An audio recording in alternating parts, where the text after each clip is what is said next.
साथियों, हमारे लिए या हमारे देश के लिए बड़े हर्ष का विषय 14 अप्रैल को आने वाला है, क्योंकि पूरा विश्व, हमारा देश नहीं पूरा विश्व ही हम उनको बड़े हर्षोल्लास से उनका जन्मोत्सव मनाते हैं। बाबा साहब भीमराव अम्बेडकर, भारत रत्न, बोधिसत्व, महिलाओं के उद्धारक, शोषितों के मसीहा, सभी क्षेत्रों में हमारे देश में उन्होंने उद्धार किया। परंतु उनकी बात करने से पहले मैं एक और महान समाज सुधारक ज्योतिबा फुले की बात करूं। यदि उनकी बात नहीं करेंगे तो थोड़ी ज़्यादती होगी।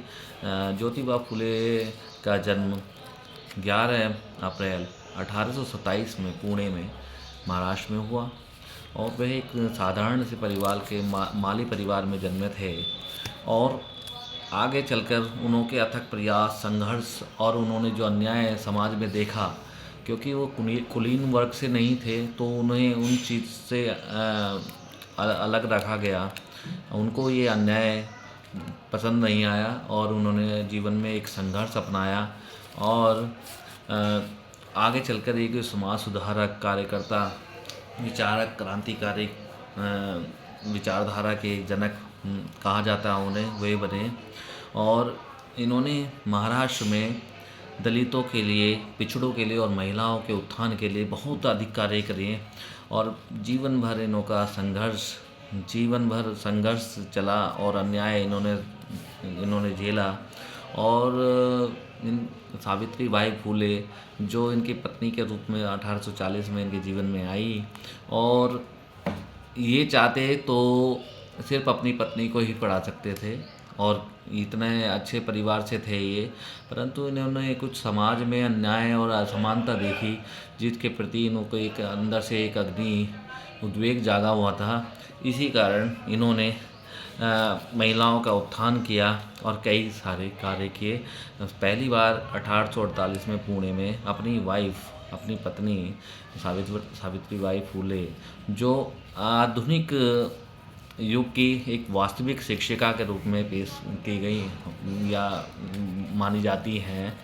और ज्योतिबा फूले के पिता गोविंद राव जी थे और माँ चिमना देवी जी। परंतु इनके जीवन में ये क्रांतिकारी परिवर्तन कैसे आया? इनके क्रांतिकारी परिवर्तन आने का रीज़न, इन्होंने एक पुस्तक पढ़ी थी, थॉमस पेन, एक राइटर थे थॉमस पेन।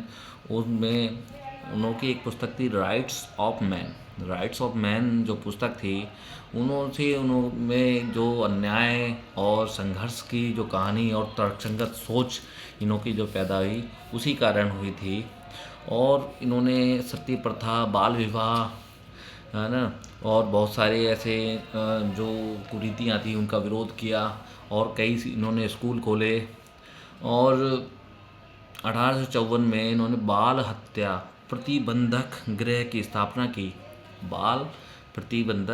हत्या प्रतिबंधक गृह की स्थापना की, जिसमें विधवाओं को आश्रय दिया जाता था और सामाजिक जो यातनाएं झेल रही जो लेडीज़ थी या किसी कारण माता बन जाती थी और जिनको समाज स्वीकार नहीं कर पाता था, उनको उन्होंने आश्रय दिया।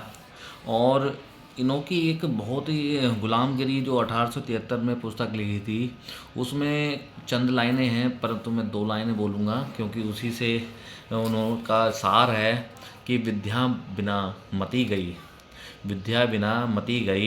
मति बिना नीति गई, नीति बिना गति गई और गति बिना वित्त गया। तो इस लाइनों का आशय है कि विद्या ना रहने से आदमी किस तरह से गुलाम बन जाता है। इन्होंने इस बात पर पूरा अपना जीवन पूरा झोंक दिया। तो ऐसे समाज सुधारक को मेरा शत नमन।